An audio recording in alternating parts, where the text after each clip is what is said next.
Hello दोस्तों, कैसे हैं आप सब।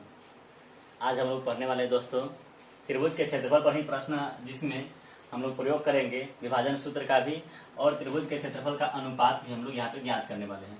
जैसा कि क्वेश्चन आप सबके सामने है, शीर्षों 0-1, 2, 1 और 0-3 वाले त्रिभुज की भुजाओं के मध्य बिंदुओं से बनने वाले त्रिभुज का क्षेत्रफल ज्ञात कीजिए। दोस्तों, एक त्रिभुज का निर्देशांक दिया गया है, त्रिभुज के तीनों शीर्षों का निर्देशांक दिया गया है और उस त्रिभुज के मध्य बिंदु में जो 3 बिंदु आ रहा है, उस तीनों मध्य बिंदु को मिलाने पर एक त्रिभुज का निर्माण हो रहा है। और उस त्रिभुज का फिर यहाँ पे क्या कहा जा रहा है, देखिए, इस त्रिभुज का दिए हुए त्रिभुज के क्षेत्रफल के साथ अनुपात ज्ञात कीजिए। तो उस त्रिभुज का जो क्षेत्रफल ज्ञात करना है और उस त्रिभुज का क्षेत्रफल का अनुपात ज्ञात करना है जो बड़ा त्रिभुज है उस बड़ा त्रिभुज के साथ। तो आइए हम लोग ज्ञात करते हैं। सबसे पहले करना क्या है, बड़ा त्रिभुज जो है, जिस त्रिभुज का तीनों शीर्ष दिया गया है, उसके मध्य बिंदु के निर्देशांक ज्ञात करना है और उस मध्य बिंदु के निर्देशांक से जो त्रिभुज बन रहा है उस त्रिभुज का क्षेत्रफल ज्ञात करना है। फिर उसके बाद क्या करना है, बड़े त्रिभुज का भी क्षेत्रफल ज्ञात करना है और जो छोटा त्रिभुज है उसका क्षेत्रफल और बड़े त्रिभुज का क्षेत्रफल ज्ञात करना है, यानी छोटे त्रिभुज का बड़े त्रिभुज के क्षेत्रफल के साथ अनुपात ज्ञात करना है। तो आइए हम लोग हल करते हैं। सबसे पहले हमने दिया क्या गया है, हम लोग मान लेते हैं कि एक त्रिभुज दिया है ABC। क्या दिया है, मान लेते हैं एक त्रिभुज ABC है जिसका निर्देशांक हमें दिया गया है। A का निर्देशांक मान लेते हैं 0 और -1 है, B का निर्देशांक मान लेते हैं 2 और 1 है और C का निर्देशांक हम मान लेते हैं कि 0 और 3 है। यहाँ पे दिया हुआ है। अब क्या कह रहा है कि इस भुजा के जो मध्य बिंदु है उस मध्य बिंदु को और फिर इस भुजा के जो मध्य बिंदु है उस मध्य बिंदु को मिलाया जा रहा है और फिर इस भुजा के जो मध्य बिंदु है इस मध्य बिंदु को मिलाया जा रहा है भुजा को, और इससे बनने वाले जो त्रिभुज है इस त्रिभुज का क्षेत्रफल ज्ञात करना है।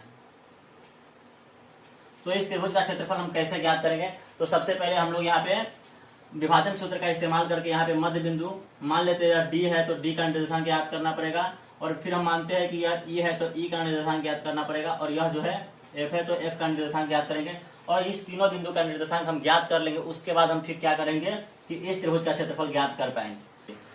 तो सबसे पहले हम लोग आइए मध्य बिंदु सूत्र के माध्यम से पहले हम लोग DEF का जो है निर्देशांक ज्ञात कर लेते हैं। तो इसके लिए हम मानते हैं कि यहाँ पे P और Q है, यहाँ का जो निर्देशांक है, यहाँ का निर्देशांक हम मान लेते हैं कि S और T है और यहाँ का निर्देशांक हम मान लेते हैं कि M और N है। तीनों बिंदु का निर्देशांक हमने अलग अलग मान लिया। तो P और Q का मान ज्ञात करना पड़ेगा, फिर S और T का मान ज्ञात करना पड़ेगा, फिर M और N का मान हमको ज्ञात करना पड़ेगा। तो यहाँ पे P के लिए सूत्र क्या आ जाएगा, मध्य बिंदु सूत्र क्या होता है, x1 + x2/2 होता है। एंड y के लिए क्या आता है, y के लिए यहाँ पे हम लोग q लिखे तो q बराबर क्या हो जाएगा, y1 + y2/2 हो जाएगा। चलिए यहाँ पे p बराबर हमारा क्या हो जाएगा, x1 के लिए हम इस बिंदु का निर्देशांक p का मान ज्ञात कर रहे हैं तो x1 0 हो जाएगा और x2 क्या हो जाएगा, 2 हो जाएगा। तो 0 + 2/2 एंड यहाँ पे q बराबर क्या हो जाएगा, y के लिए -1 हो जाएगा और y2 के लिए +1 हो जाएगा बटे 2। यानी p का जो वैल्यू आ रहा है वो 2/2 यानी 1 आ रहा है। आप इसको काटेंगे, हल करेंगे तो 2/2 हो जाएगा, कट करके 1 आ जाएगा। तो 1 आ रहा है एंड यहाँ पे q का जो वैल्यू आ रहा है वो कितना आ रहा है, -1 और +1 बराबर 0 और बटे 2 यानी 0 आ रहा है। तो यहाँ पे पहला जो D बिंदु का निर्देशांक है वो हमको मालूम चल गया, क्या आया, 1 और 0 आ गया। फिर हम लोग यहाँ पे अब E के लिए हम लोग मान ज्ञात करते हैं। तो E के लिए हम लोग यहाँ पे लिखे नहीं, बिंदु D के लिए यहाँ पे लिख देते हैं बिंदु D के लिए P बराबर ज्ञात किए हैं। अब हम लोग बिंदु E के लिए ज्ञात करेंगे, बिंदु E के लिए बिंदु E का जो निर्देशांक हमने माना है वो S है और T है। तो S के लिए क्या होगा, S बराबर x1 + x2/2 क्योंकि मध्य बिंदु सूत्र जो है हमारा यही है। एंड y के लिए यानी y जो है इसका निर्देशांक t हमने माना है, तो t बराबर क्या हो जाएगा y1 प्लस y2 बटे 2। अब यहाँ पे हम लोग y1 और x1 किसको मानेंगे, तो यहाँ e के लिए x1 हमारा 2 हो जाएगा और x2 0 हो जाएगा, y1 1 हो जाएगा और y2 3 हो जाएगा। तो यहाँ पर s बराबर हो जाएगा x1 के वैल्यू पर हम 2 डालेंगे और प्लस x2 के वैल्यू पे हम लोग 0 डालेंगे बटे 2। एंड t के लिए क्या हो जाएगा, y1 के लिए हम लोग 1 डालेंगे और y2 के लिए 3 डालेंगे बटे 2। इसको हम लोग हल करें तो 2 और 0 2 हो जाएगा बटे 2, यानी कट करके 1 आ जाएगा। और यहाँ पे इसको हल करें तो 3 और 1 4 बटे 2, यानी 2 बार में कटेगा। तो यहाँ पे फाइनली s बराबर क्या आ रहा है, 1 बार में कट रहा है तो 1, एंड t बराबर जो हमारा आ रहा है वो कितना आ रहा है 2 है। यानी s और t का मान हमको पता चल गया। तो यहाँ पर e का जो निर्देशांक है वो कितना आया 1 और 2। आप देख सकते हैं 1 और 2 आया। फिर हम लोग यहाँ पे आते हैं अब किसके लिए, तीसरे बिंदु f के लिए। तो हम लोग लिखेंगे यहाँ पे f के लिए। f के लिए हमने क्या माना है m और n, तो पहले हम m और n का मान ज्ञात करेंगे। m एंड n बराबर क्या हो जाएगा, यहाँ पे भी x1 प्लस x2 बटे 2 एंड y1 प्लस y2 बटे 2। यही सूत्र का हम लोग इस्तेमाल यहाँ पे करने वाले हैं। तो यहाँ पे क्या हो जाएगा m बराबर x1, यहाँ पे हम लोग AC में f को ज्ञात कर रहे हैं, तो f का जो निर्देशांक है m के लिए क्या हो जाएगा x1 ये और x2 ये हो जाएगा और y1 ये और y2 ये हो जाएगा। तो यहाँ पे x1 भी 0 है और x2 भी 0 है, तो 0 प्लस 0 बटे 2।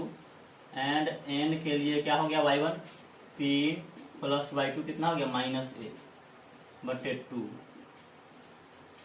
हम लोग m का वैल्यू जो है हल करने के बाद हमारा 0 आएगा क्योंकि ऊपर 0 है। एंड n बराबर क्या होगा, तो बराबर 3 और प्लस माइनस -1 यानी 2, तो 2 बटे 2 कट करके 1 आ रहा है, यानी n का वैल्यू कितना आ गया 2 और 1।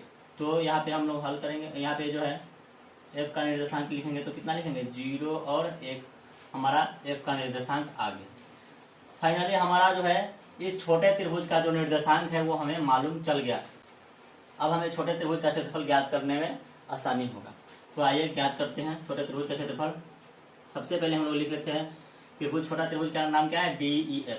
तो त्रिभुज DEF का क्षेत्रफल, दोस्तों क्षेत्रफल का सूत्र हमने आपको बताया है 1/2 into x1 into y2 minus y3। सभी में 1 2 3 होना चाहिए, लेकिन यह 1 है तो यह 2 3 होना चाहिए, 3 के बाद फिर कम जाता है। प्लस यहाँ पे x2 हम लिखेंगे तो यहाँ पे y3 आ जाएगा माइनस y1 आ जाएगा क्योंकि 3 के बाद नहीं होता है, प्लस फिर हम यहाँ पे क्या लिखेंगे x3 y1 माइनस y2। ये हमारा जो है त्रिभुज का क्षेत्रफल है।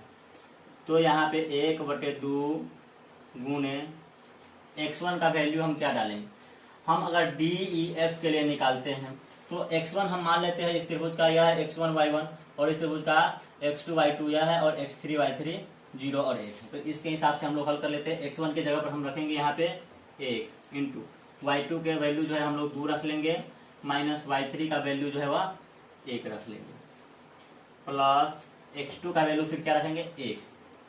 तो 1 इंटू y3 जो है इसका वैल्यू 1 हो जाएगा, घटाओ फिर y1 का वैल्यू क्या हो जाएगा 0, प्लस फिर x3 है तो x3 के लिए हम मान क्या रखेंगे x का 0 इंटू y1 का वैल्यू क्या रखेंगे 0 माइनस y2 का वैल्यू क्या रखेंगे -2।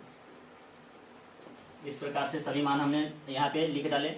1/2 गुणे 1 गुणे क्या हो जाएगा 2 में से 1 घटेगा तो 1, प्लस 1 गुणे 1 में से 0 घटेगा तो 1 और प्लस ये 0 है, 0 से किसी भी संख्या में आप गुना करिएगा तो 0 हो जाएगा, यानी 1/2 गुणे यहाँ पे 1 से 1 में गुना करिएगा तो 1 प्लस 1 से 1 में गुना करेंगे तो 1, यानी 1/2 गुणे 1 और 1 2 कट करके कितना आ रहा है आपको 1 इकाई आ रहा है।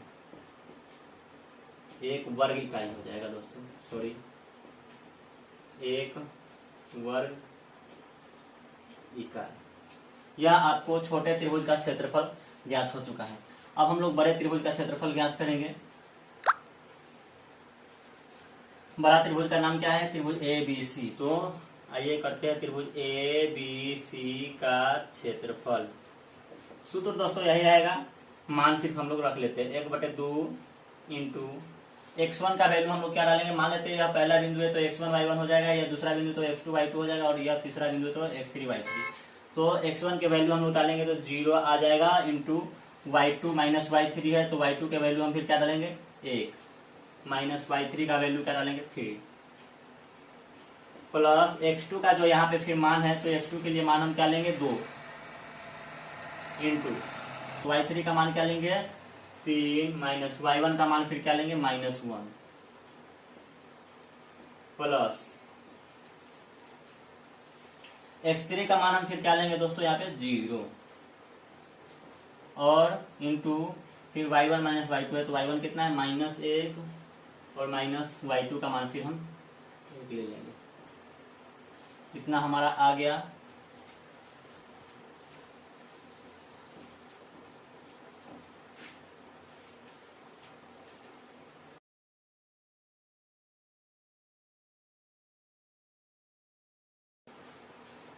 एक बटा 2 तो रहेगा ही, गुणे आप देख सकते हैं यहाँ 0 से इस संख्या में गुना होगा तो क्या हो जाएगा 0 हो जाएगा, यहाँ पे भी 0 से इसमें गुना होगा तो 0 हो जाएगा, बच गया सिर्फ ये।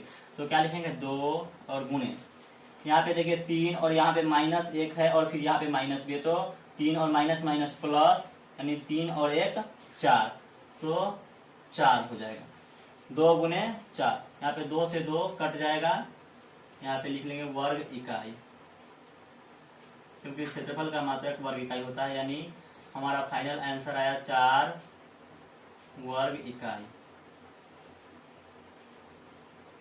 तो यह बड़ा त्रिभुज का जो है क्षेत्रफल है। अब हमें कहा जा रहा है कि छोटे त्रिभुज का क्षेत्रफल और बड़े त्रिभुज का क्षेत्रफल का अनुपात ज्ञात करना है। तो लिखेंगे प्रश्न के अनुसार, प्रश्नानुसार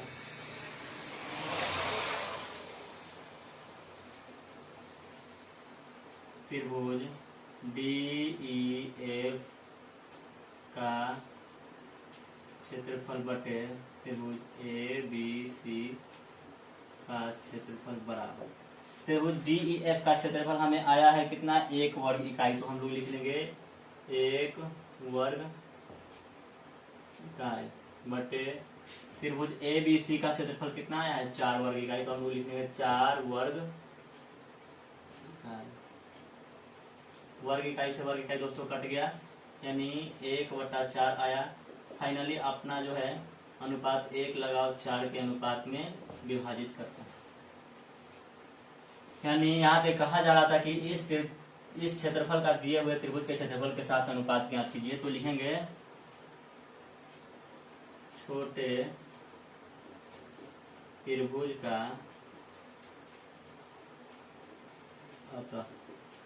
छोटे त्रिभुज का बड़े त्रिभुज के साथ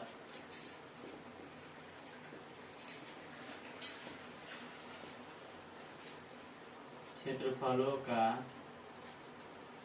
अनुपात 1/4